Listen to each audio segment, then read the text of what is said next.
Hello and welcome to the Court Jester, your weekly window into medieval madness. I am Cleopethenu, medievalist and storyteller, and today we're going thrice around the church.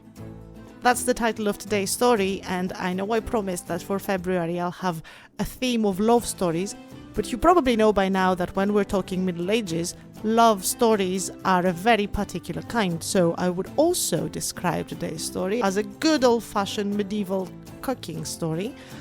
So, expect all the usual cuckoldry jokes and your casual misogyny, because we all know women are the devil, and that's why they're so smart. If this is not something you're ready for today, I understand. I won't hold it against you. But if you feel you can consume it in context, let's get started and find out who went 3 times around the church and why.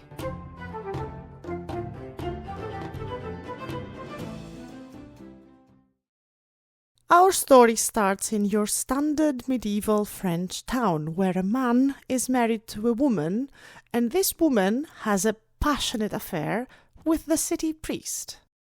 And every chance they get, they meet, usually behind some bushes. And every time they meet, they do what lovers do. They loved each other much and often, and on one day, the priest finished singing Mass, and as everyone was walking out of his church, he lingered to find his lover and ask her to meet him behind the bushes again that night. She agreed, a bit too eager if you don't mind me saying so.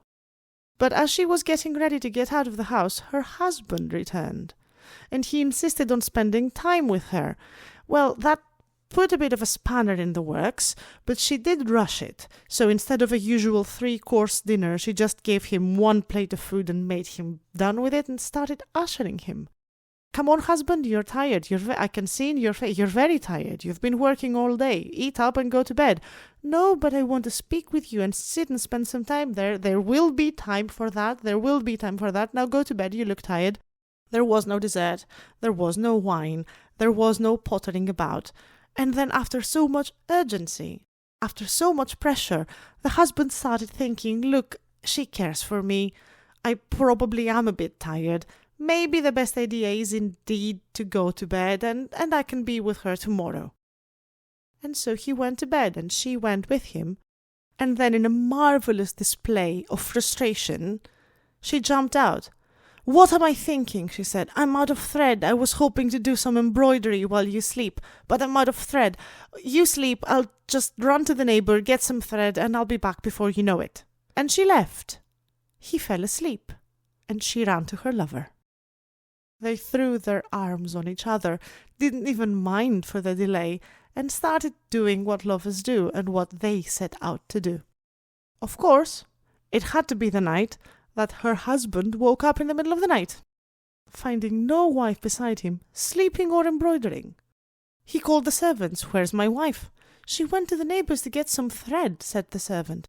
So the man got up and went to the neighbor in the middle of the night. Where is my wife?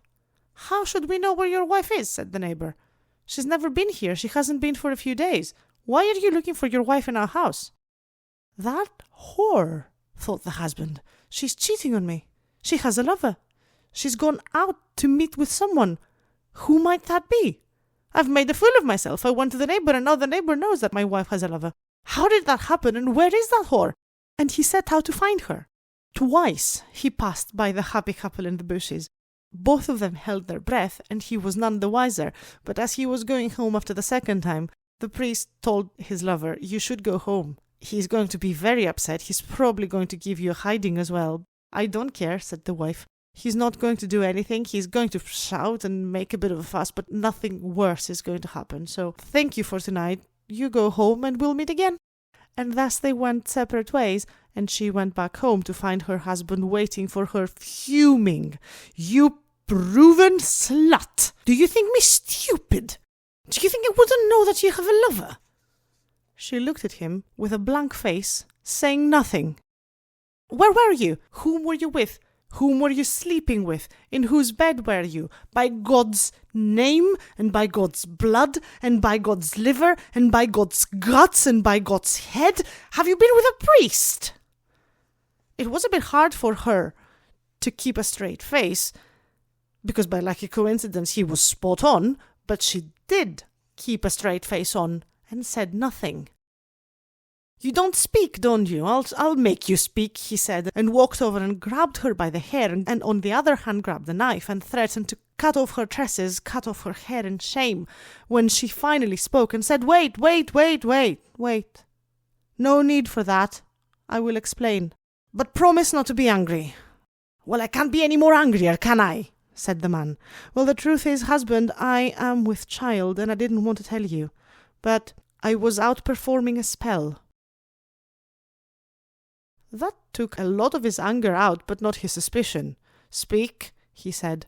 The truth is, husband, that I am with child, and when I found out that I'm pregnant, this is what they told me to do. They told me to go to the church, and go around the church 3 times, and say the Lord's Prayer 3 times, and then scrape out a hole on the church grounds, using the heel of my shoe, specifically my right shoe, and do that for 3 days. And if the hole remains unfilled, I will have a son. If it has filled by the 3rd day, I will have a daughter. So this is what I have been doing tonight and the other nights that I was out. But I didn't want to tell you because I know you do not like these things. But if you're going to kill me for trying to find out whether I'm going to give you a son or a daughter, then I suppose I'd rather tell you what's been happening than having accusations thrown at me and you calling me whore and threatening to cut my hair off. Well, that worked, because his mood changed instantly and went from fuming to fully apologetic to fully defensive. How could I have known? He told her. Well, if you had said any of that, I wouldn't be so angry and I wouldn't threaten to cut your hair off and I wouldn't call you all these names. But you're pregnant, you say. And what did the spell show then? Is it going to be a boy or girl? It was inconclusive, she said.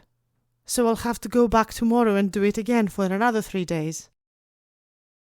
And thus, the couple spoke of it no more. And she ended up gaining several few more nights out of the house, going around the church as many times as she needed. And I will leave you with this bit of wisdom. There is no better way for a woman to get what she wants than to be married to a stupid man.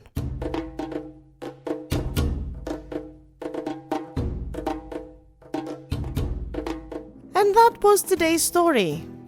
If you liked what you heard, please rate, subscribe, and follow The Court Jester in all the platforms that you can imagine, especially the one that you're listening to right now. And find the podcast on social media. There's links in the show notes. Click, follow, come and talk to me about the episode, about things medieval, about other things you want me to do on this podcast. I'm open to ideas and I'm curious to see what you would like to listen next. One last thing before I go. As I keep telling you, I am a medievalist and storyteller, and this is my labor of love. And if you're feeling generous, you can support the podcast on Patreon. And in return for giving me a sense of achievement, I'm going to give you bonus material, extra episodes, and other good things, including a shout out of your name in the podcast. There's links in the show notes for that too. That is all for today. Thank you for listening. Until next time.